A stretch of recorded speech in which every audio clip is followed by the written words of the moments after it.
अब आ जाओ आप क्वेश्चन नंबर 10 पे जहाँ पे हमने छोड़ा था। अब यहाँ पे आपको क्या गिवन है, f of g of x given है 4x² माइनस 8x, आपको एफ ऑफ एक्स गिवन है, अब आपको जी ऑफ एक्स निकालना है। अब ये सवाल थोड़ा चेंज हो गया है, इसलिए हम पेपर भी थोड़ा चेंज कर लेते हैं। अब देखो नॉर्मली होता ये है कि आपके पास एक फंक्शन गिवन होता था, दो फंक्शन गिवन होते थे, और वो आपसे बोलते थे कि आप इनका कंपोजिट फंक्शन निकालो। एफ ऑफ जी मतलब f of g of x निकाल लो आप, या आप g of f of x निकाल लो, ये सवाल आता था।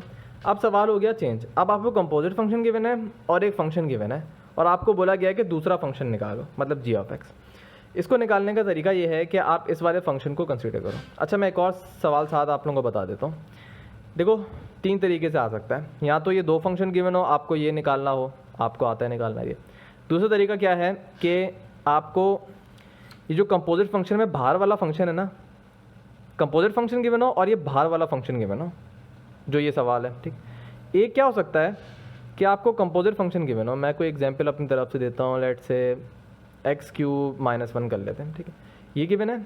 और एक आपको g ऑफ x गिवन है, इसको लेट कर लो लेट से x², ठीक है, और आपको f ऑफ x निकालना है।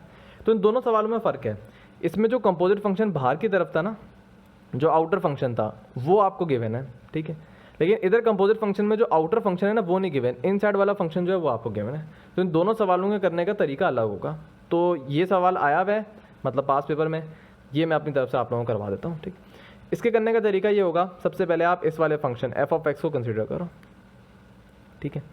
अगेन x जो है वो एक इनपुट है, आप कुछ भी पुट कर सकते हो। लेट कर लो इधर x की जगह क्या पुट किया गया है, g ऑफ x पुट किया हुआ है ना, तो आप x की जगह पे यहाँ g ऑफ x पुट कर दो, तो यहाँ भी x की जगह पे आ जाएगा g ऑफ x, और स्क्वायर अपनी जगह पे यहाँ देगा। उसके बाद आपने क्या करना है, आपको पता है f of g of x सवाल में क्या गिवन है, 4x² माइनस 8x के बराबर है, और ये हो जाएगा g ऑफ x का होल स्क्वायर, और ये -4। अब आप g ऑफ x मतलब बेसिकली आपको निकालना है ना, इसको इक्वेशन की एक तरफ रखो और दूसरी चीज़ों को सॉल्व करो। -4 उधर जाके हो जाएगा पॉजिटिव, ठीक है, तो ये सिचुएशन आ जाएगी। अब ये आपके पास एक क्वाड्रेटिक इक्वेशन है, इसको आप सॉल्व कर लो। 4 को 4 से करो 16। अच्छा, 16 के दो फैक्टर आपको बनाने हैं। 16 के दो फैक्टर क्या बनेंगे आपके पास, 4 × 4, हाँ, -4x -4x, ठीक है। तो ये हो जाएगा 4x कॉमन आएगा, यहाँ से x, यहाँ से 1, यहाँ से आप -4 कॉमन लो, x -1,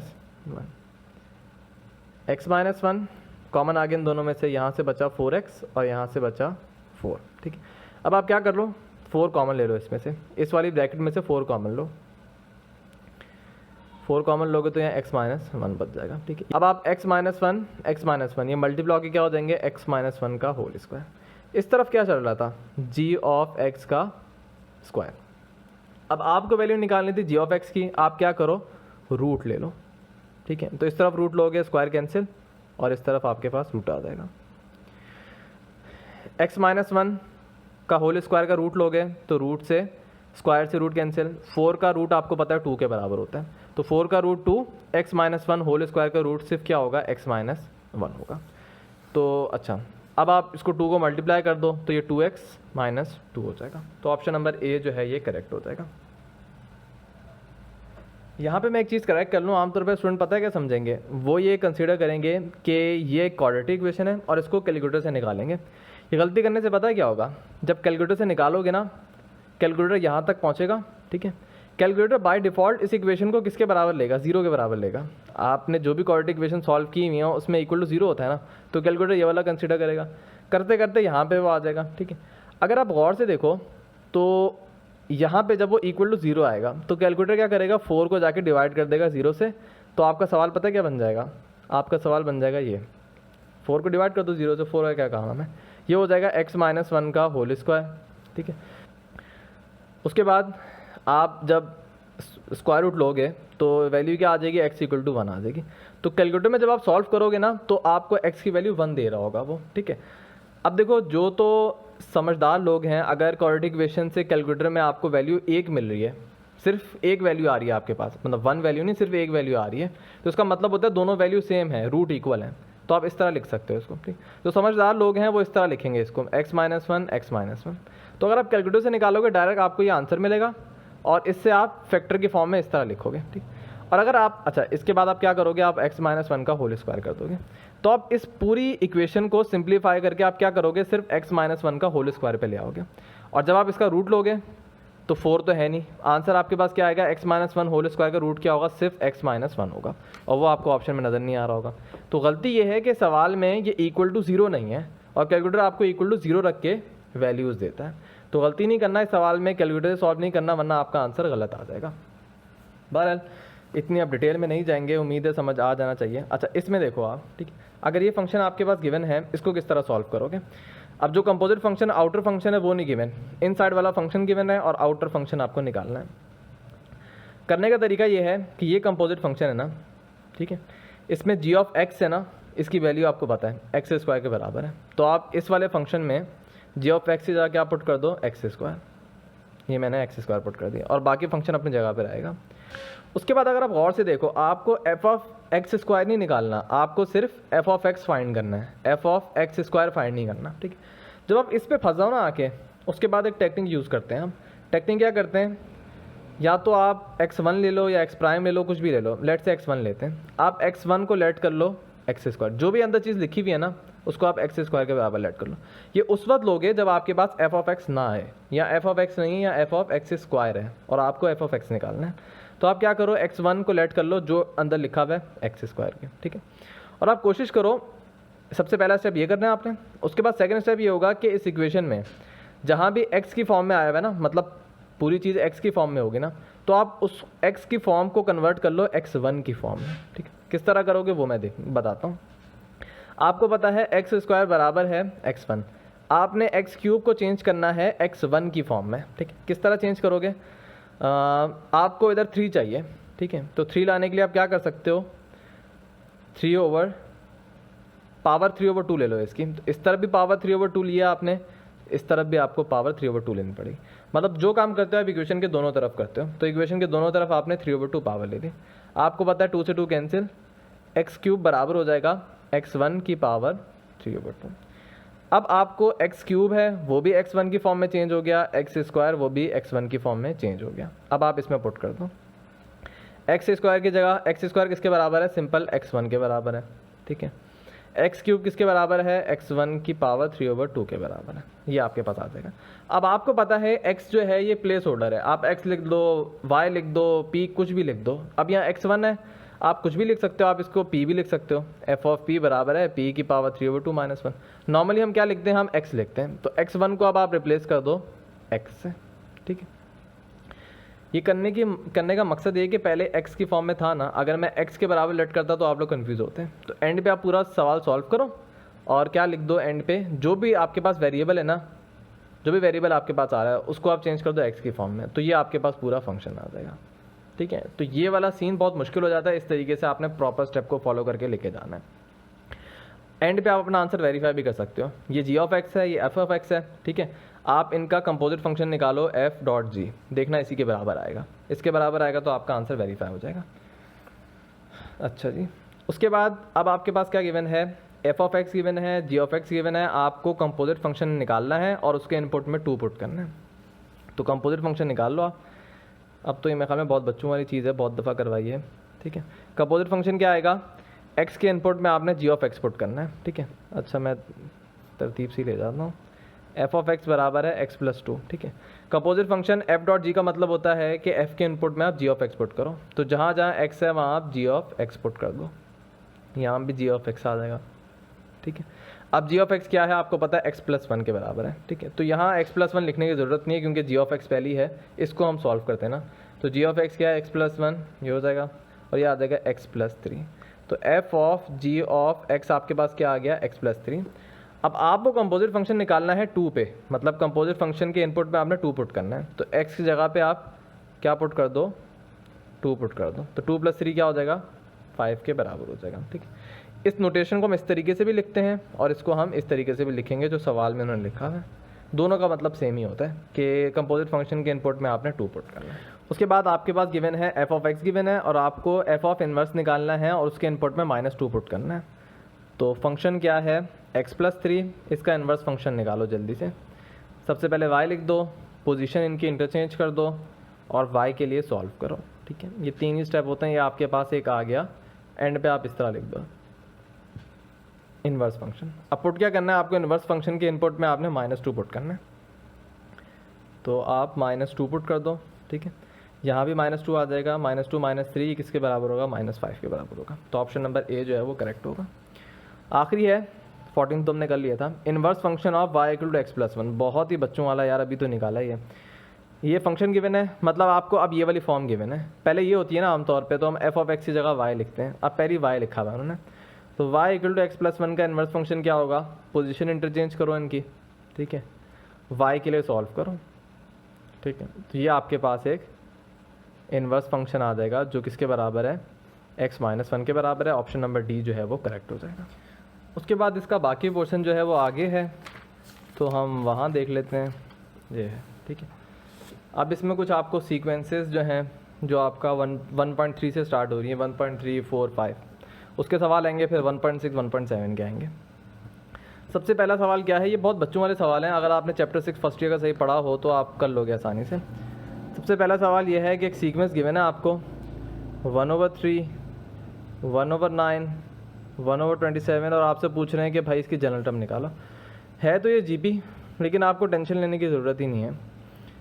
इसके निकालने का बहुत इजी तरीका है, आपको नज़र आ रहा है ये 1/3 है, यह आपके पास 3 का स्क्वायर है, आप इस तरह लिख सकते हो 1/3 का स्क्वायर, यह आपके पास 1/3 का क्यूब है। इसी तरह आगे जाते जाओ, तो अगर आप पैटर्न देखो 3 की पावर 1, 3 की पावर 2, 3 की पावर 3, तो जितनी नंबर ऑफ, मतलब जो नंबर ऑफ टर्म है ये वही इसकी पावर है। पहली टर्म है तो पहली पावर, दूसरी टर्म दूसरी पावर, तीसरी टर्म तीसरी पावर। तो जो n टर्म होगी वो क्या होगी, n होगी। पहली टर्म की पहली पावर, दूसरी टर्म की दूसरी, तो n टर्म की क्या होगी, n पावर होगी, ठीक। ये है। अगर दूसरा तरीका आपको ये अगर नहीं पसंद आ रहा तो फिर आप वो ज्योमेट्रिक सीक्वेंस की जनरल टर्म का फॉर्मूला जो है वो आप लगा लो। वो आपके पास क्या होता है, a फिर r n की पावर -1। अगर आप फर्स्ट टर्म देखो 1/3 है, ठीक है, r क्या है इसके अंदर 1/9 डिवाइडेड बाय 1/3, कैंसिल करो, यहाँ 3 आ जाएगा, तो इसका r क्या है 1/3 है, 1/3 हो गया, ठीक है, और n-1। इसको इस तरह भी लिख सकते हो 1/3 की पावर n और 1/3 की पावर -1, ये भी लिखने का एक तरीका होता है। इसको ब्रेक कर दिया ना, बेसिस सेम है, पावर ऐड होकर दोबारा n-1 हो जाएंगे। अब 1/3 की पावर -1 है, डिनोमिनेटर में ले जाओगे तो इसकी पावर क्या हो जाएगी, पॉजिटिव हो जाएगी। तो ये 1/3 डिनोमिनेटर में जाके इस तरह आ जाएगा, ये हो जाएंगे कैंसिल। आपके पास आंसर क्या होगा 1/3 की पावर n, 1 की पावर n आपको पता है 1 ही होती है, तो 3 की पावर n आप इस तरह लिख दोगे। तो इस तरीके से सॉल्व कर सकते हो, वैसे भी सॉल्व कर सकते हो, दोनों तरीके मैंने बता दिए। उसके बाद एक सीक्वेंस गिवन है, determine the limit of a sequence. Sequence की लिमिट का मतलब होता है कि आप लिमिट इन्फिनिटी तक अप्रोच करवाते हो, ठीक है। बहरहाल सीक्वेंस क्या आपके पास 1 डिवाइड बाय 1.2, अच्छा 1.2 नहीं है, 1 × 2 है, ठीक है, इससे कंफ्यूज नहीं होना आप लोग। फिर 1 डिवाइडेड बाय 2.3 मतलब 2 × 3 और 3 × 4, और इसी तरह चल रही है। आप देखो पहली क्या चल रही है 1 2 3, पहली टर्म में 1 आ रहा है, दूसरी टर्म में 2 आ रहा है, तीसरी टर्म में 3 आ रहा है, तो nth टर्म में क्या आएगा, n आएगा, ठीक, n डॉट। उसके बाद पहली टर्म में 2 आ रहा है, फिर तीसरी मतलब पहली टर्म में 2 आ रहा है, दूसरी टर्म में 3 आ रहा है, तीसरी टर्म में 4 आ रहा है। मतलब जो नंबर ऑफ टर्म है ना उससे एक ज़्यादा आ रहा है। पहली टर्म है तो 2, दूसरी टर्म में तो 3 आ रहा है, तीसरी टर्म है तो 4 आ रहा है, तो nth टर्म में तो क्या आएगा n+1 आएगा। ये तरीका है। दूसरा तरीका क्या है कि 2 3 4 एक सीक्वेंस अरिथमेटिक है, आप इसकी जनरल टर्म निकालो, ये आ जाएगा। बहरहाल ये आपके पास एक जनरल टर्म आ गए। जब आपके पास जनरल टर्म आती है तभी आप लिमिट ऑफ सीक्वेंस, मतलब उस सीक्वेंस की जनरल टर्म से ही आप लिमिट फाइंड करते हो, और सीक्वेंस की लिमिट का मतलब होता है n अप्रोच कर रहा है इन्फिनिटी में, ठीक है, तो ये बनेगा ये। अब आपको पता है n की जगह अगर मैं इन्फिनिटी पुट कर दूँ तो इन्फिनिटी +1 इन्फिनिटी, इन्फिनिटी को इन्फिनिटी से मल्टीप्लाई करो वो भी इन्फिनिटी, तो और 1/इन्फिनिटी की लिमिट आपको पता है 0 के बराबर होती है, ठीक है। उसके बाद जो तीसरा MCQ है वो आपके पास क्या है, जनरल टर्म आपको गिवन है 3 7 11 15। जनरल टर्म क्या है 3 7 11 15, ठीक है। देखने में आपको लग रहा है अरिथमेटिक है, कॉमन डिफरेंस 4 इसके अंदर आ रहा है, तो अरेथमेटिक का जनरल टर्म का फॉर्मूला होता है a plus n minus 1d। a क्या है 3, n ज्ञात तेल लेना, d क्या है 4, ठीक है। तो हो जाएगा 3 plus 4n minus 4, 3 minus 4 minus 1, तो 4n माइनस 1 आ जाएगी जनरल टर्म। तो आपके पास डी ऑप्शन जो है वो ठीक होगा। उसके बाद जो MCQ नंबर 4 जो है वो थोड़ा डिफरेंट आपको लगेगा, ठीक है। अगर आप इसको गौर से देखो ना, तो आप जितना भी सोच लो, ये आपको ना अरिथमेटिक सीक्वेंस है, ना ये ज्योमेट्रिक है, ना हार्मोनिक है, ना कोई और मशहूर जो होती हैं जैसे फिबोनाची सीक्वेंस, ऐसी कुछ टाइप की सीक्वेंस नहीं है ये आपके पास एक रैंडम सीक्वेंस गिवन है, ठीक है। 5/3, 3/2, ठीक है। तो जब ऐसे आपके पास आए ना सवाल और नीचे आपसे पूछा गया हो कि उसकी जनरल टर्म क्या है, तो इसको आप बैक सॉल्व करो। बैक सॉल्व का मतलब आप MCQs को मतलब ऑप्शन में पुट करने लग जाओ और देखो कौन सा ऑप्शन ठीक है, ठीक है। बजाय इसके कि आप सोचो मैं किस तरह इसकी जनरल टर्म बनाऊँ, वो मुश्किल हो जाएगा आपके लिए। आपको वही है कि इसकी जनरल टर्म 1 + 2/n है। ये तो कम्बिनेशन आप जहन में बिठाओगे यार इस तरह करो तो बहुत टाइम लग जाएगा। तो जनरल टर्म पूछा हुआ है, सिंपल आप क्या करो, जितनी जनरल टर्म है ना इसमें n की जगह 1 2 3 पुट करके देखो और देखो ये आ रहा है नहीं। नॉर्मली जब ऐसे मुश्किल सवाल होते हैं तो नॉर्मली ए ऑप्शन होता है, मैंने ये देखा है। बाकी आप सब में देख के पुट कर लेना, ए से स्टार्ट करो। ए में क्या जनरल टर्म लिखी हुई है 1 + 2/n, ठीक है। आप पुट करके देखो, ठीक। जब n की जगह 1 पुट करोगे तो 2/1 2, 1 + 2 क्या हो जाएगा 3 के बराबर हो जाएगा। जब आप n की जगह यहाँ 2 पुट करोगे तो 2 / 2 1, 1 + 1 2 आ जाएगा। जब आप n की जगह 3 पुट करोगे तो 2/3 + 1, 3 को 1 से करो और ऐड कर दो 2 के अंदर, तो 3 × 1 3, 3 + 2 5, ये क्या हो जाएगा 5/3 हो जाएगा। फिर n की जगह 4 पुट करो, 2/4 क्या होता है 1/2, 1/2 + 1, 2 को 1 से मल्टीप्लाई करो, ऐड कर दो इसके अंदर 3 आ जाएगा और 3/2। तो अगर आप गौर से देखो बिल्कुल वही वाली सीक्वेंस आ रही है, तो सॉल्व करने की ज़रूरत ही नहीं है, बस 30 सेकंड के अंदर आपका सवाल हो जाएगा। ए ऑप्शन इसका आंसर होगा, ठीक है। अगर ना हुआ तो आप बाकी पे चले जाना, हार्डली आपको 1-1.5 मिनट लग जाएगा। बजाय इसके कि अगर आप सोचो तो उस पर आपको अरसा लग जाएगा पूरा। 5 में देखो, अब देखो यहाँ पे उन्होंने जनरल टर्म पूछा था तो आप डायरेक्ट पुट करके देख रहे थे। यहाँ पे उन्होंने लिमिट पूछा है, लिमिट कब आती है जब जनरल टर्म आती है। अब ये वाली बड़ी मुश्किल सीक्वेंस है, बिल्कुल इसी टाइप की सीक्वेंस है। अब इसकी आप जनरल टर्म कैसे निकालोगे, इसमें तो हमने पुट कर लिया था। अब इसमें उन्होंने लिमिट पूछा, मतलब एक नंबर है। अब नंबर से तो आप जज नहीं कर सकते ना, किसी भी सीक्वेंस की जनरल टर्म आप निकालो उसमें पुट करो, आ सकता है 3, ठीक है। तो यहाँ पे पुट वाली टेक्निक काम नहीं आएगी। ऐसे सवाल वैसे अकेले आना काफ़ी मुश्किल होता है इनका, अकेले नहीं आते क्योंकि मुश्किल हो जाता है जज करना। इसके साथ अगर आए ना तो फिर आपके लिए आसानी है। तो अगर आप गौर से देखो ये दोनों तकरीबन सेम लगती हैं, अगर आप थोड़ा सा इसमें गौर व फिक्र करो, इनको ज़रा गौर से देखो। पहला नंबर था, दूसरी टर्म 1 कम थी, ठीक। तीसरी टर्म में 3 आ रहा था नीचे और चौथी टर्म में भी 2 आ रहा था नीचे, ठीक। तो अगर आप गौर से देखो ना, तो जैसे इसमें जनरल टर्म, पिछले वाले सवाल में जनरल टर्म क्या आई थी 1 + 2/n आई थी। अगर आप देखो यहाँ मैं 1 पुट करूँगा तो 2/1 2 होगा, सिंपल, कोई फ्रैक्शन नहीं होगी।